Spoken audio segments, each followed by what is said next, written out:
you.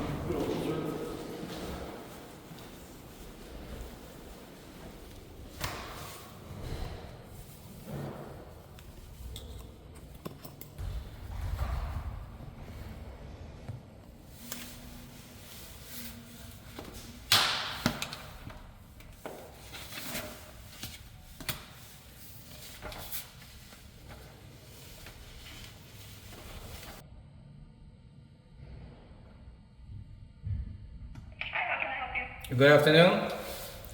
Promise made, promise kept. I'm here to submit this request. Please get me somebody from the Department of Records or a supervisor that is able to accept my request in writing, in person. So have you called our records department? This is the request. I was here to submit yesterday. I was harassed, declined, and I'm submitting it in writing. Have you called our records department? I'm not obligated to call anybody. That's our process. Your process is not consistent with the law. So if your process is not consistent with the law, you must to change your process. So I made my request. I requested either individual from your department to come down here and accept this in writing, on paper, which is my statutory right, and you cannot deny that right. Or you can have another supervisor from whatever department you want to call to take this from me, or you can take it and you can forward it, which is you are required to do by law, to the correct department, whoever is the custodian of this information, whether it would be the city, but the statute is very clear. I should make this request to the agency, which is you, Portland Police Bureau. Now, Portland Police Bureau is also employed by the city of Portland, so whoever wants to take this request, be my guest. So is it a subpoena? Ma'am, if I start answering questions that you don't even understand, because you're not even asking the question that you understand what the question is, I can't. I'm just trying to help you, that's all. Listen, what you need to do is I already told you the very simple steps of what you need to do. Get it? You need to find me an individual from your records department. Are they in this building? Yes or no? Yeah, but they don't do anything in person. Okay, well they have to do something in person because that's what the law is. And I am not required to follow your process. I'm required to only follow what the law states. And the law states I can submit my request, and here it is for the now, how many time? 50th, 100th? Be my guest. I was here yesterday for almost an hour trying to do the same thing. I promised you I'm going to come back. I kept my promise. So if you want me to repeat this 50 times, 100 times, let me tell you, I am very persistent. That's up to you. So the only thing that I can do is I can call records, but I can't guarantee that they'll come down here. Well, you better get somebody, because until somebody picks this up in person, I will be coming back and making the same request. I told you, I'm going to be annoying until you guys actually do what you're supposed to do by law. That's your job. So if you are not incompetent or arrogant, this is going to be the lesson. So I've just told you what I can do. No, what you need to do. Don't tell me what you can't do. I'm telling you what you need to do, because you work for me. You understand? You're the public servant working for me. So don't tell me what you can. I'm telling you what you must. So pick up the phone, call your sergeant, call your supervisor, call your chief, call your mayor, whoever the hell you want to call. But somebody's going to come down here and get this request from me in person and respond in 5 days that acknowledging they have received it. Get to it.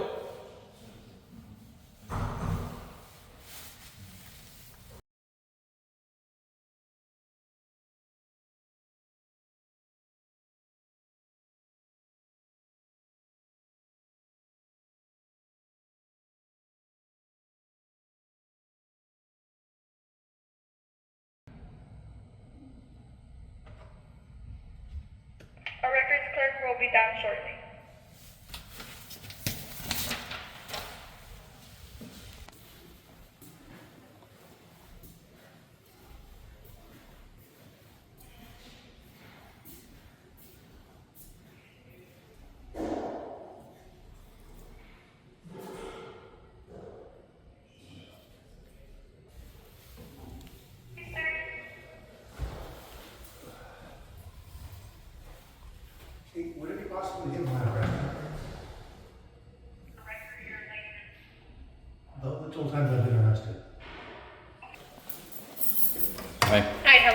Are you kidding?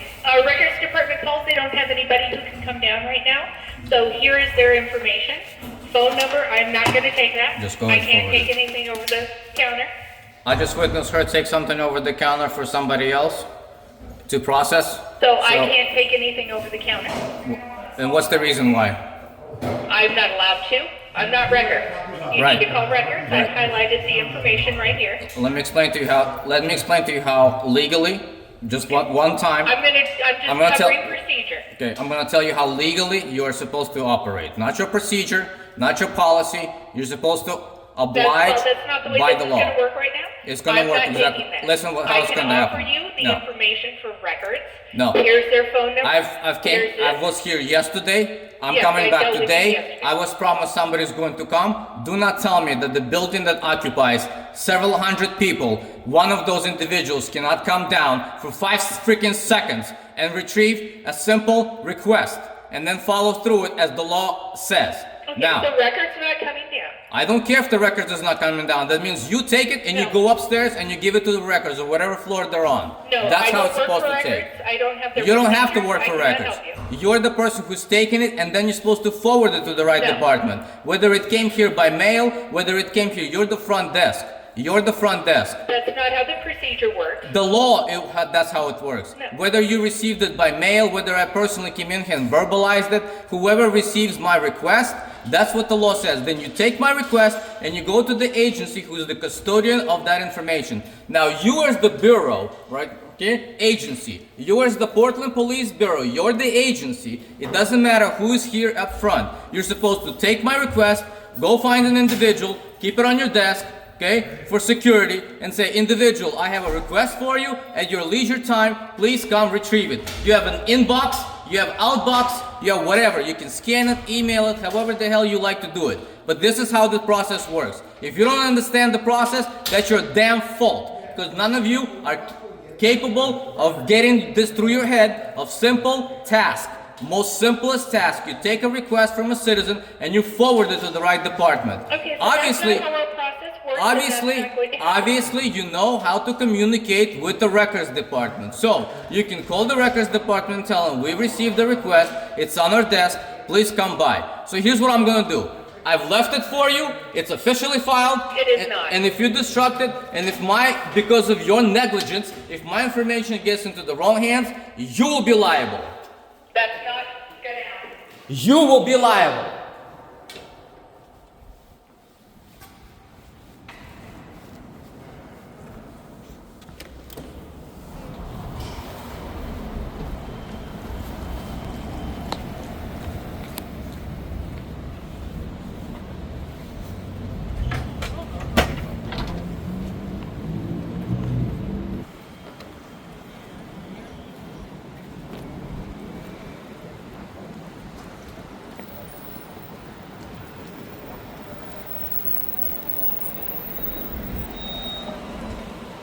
Oh, hell no.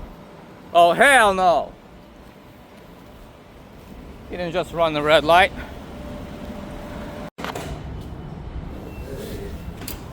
Knows where we parked.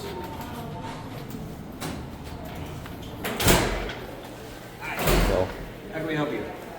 where's your records? The what? Records department, public records. Public records. Do they have that here? I think that's No, for the city. It's the 130 or 310. 130 or 310? 130 or 310. Or 310. 310 will be on the third floor. Okay.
You have anybody working at the desk? Yeah, there's somebody working the desk. Okay, I have something I'm gonna file. Okay. Thank you.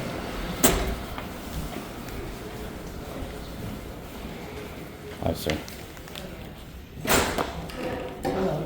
I was trying to submit a records request with PPB, and they were refusing because they just kept telling me that it's not the process, so I'd like to submit this to the city, please. And if they need to forward it to the right custodian, that's fine, or they can just respond it And it's, okay, yeah, pursuant to the statute. yeah. Is this a, It's a request to identify officers. okay. Okay, yeah, so our office doesn't do this, but are you familiar with the independent police review? It's not a complaint against an officer, it's simply to identify an officer.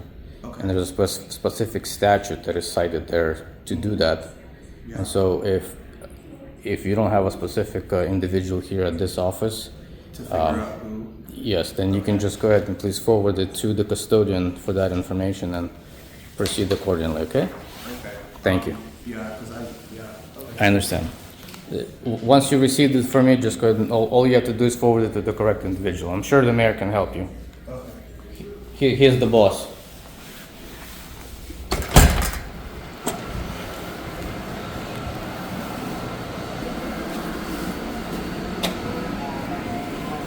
Amendments which would adjust funds by more than 10%, which is one of the things we have to do today. We cannot do after we go to TSCC unless we want to go to TSCC a second time. So right now, I'm asking if there is anybody who had pre-filed an amendment on or was planning to bring forward an amendment today that would affect the public election fund who is interested in introducing and asking for a second on those amendments, so that we can consider those at this time. Are you saying the public election fund because that is over the 10%?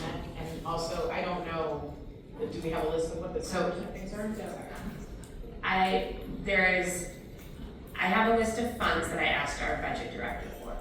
And it is also, if you look at your budget documents, there's a list of all of the funds, I believe, there. Many of those funds, there are no amendments proposed that would address the funds. There are amendments proposed which would address the public election fund, and Director Levine just said that some of those could adjust up that fund, could increase that fund by more than 10%. Yeah, so just to clarify, I believe the only two amendments that would trigger the 10% rule, as we call it, are Murillo 6 and Avalos 7. And those both concern the public elections fund, and that's just because it's a smaller fund. So at this time, if either Councilor Murillo, you are interested in. So once it's approved, if you can just.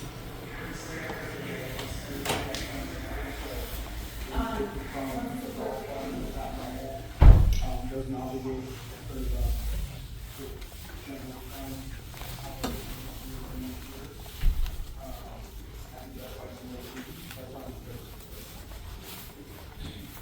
Councilor Murillo, did you want to add something?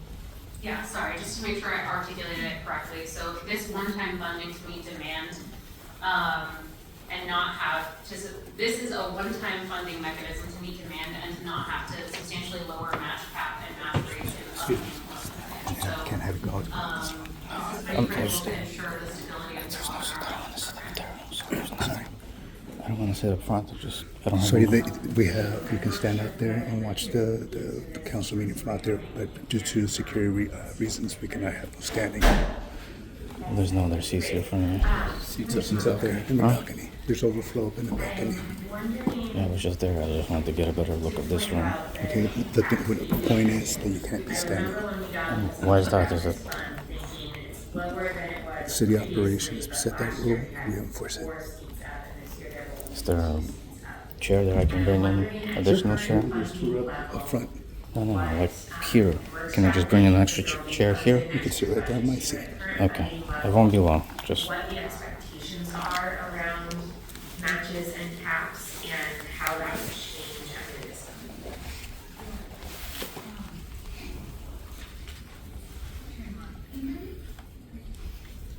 Lean forward a little more, shifting you up, and go ahead and introduce yourself. Is that the exit? Which was the exit? Exit. That's it. I don't know that it's always been true in the past. And I think that that's because of the reforms to our elections that have happened over the last several years. And so, although this will not directly affect D1 and D2 in the 2026 elections, I'm strongly supportive of ensuring that small number elections can be successful.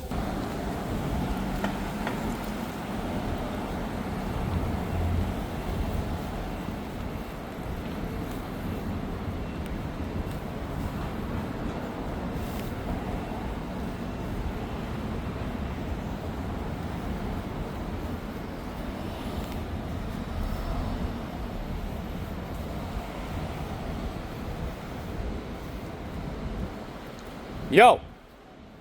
Jaywalking is illegal. Fool.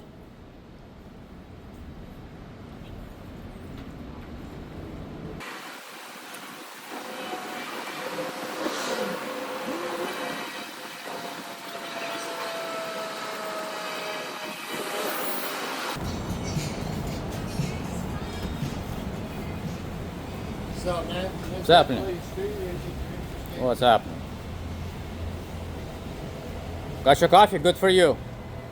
Identify yourself for me. I'm requesting your identification.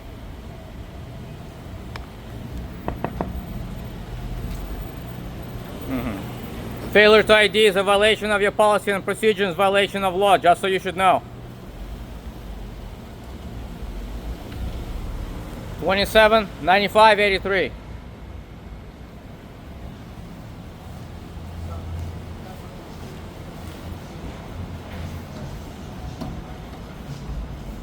All good? Ah, good for you. Good for you, you didn't forget. Because I was watching. That's right, use those turn signals. Very nice. Very nice.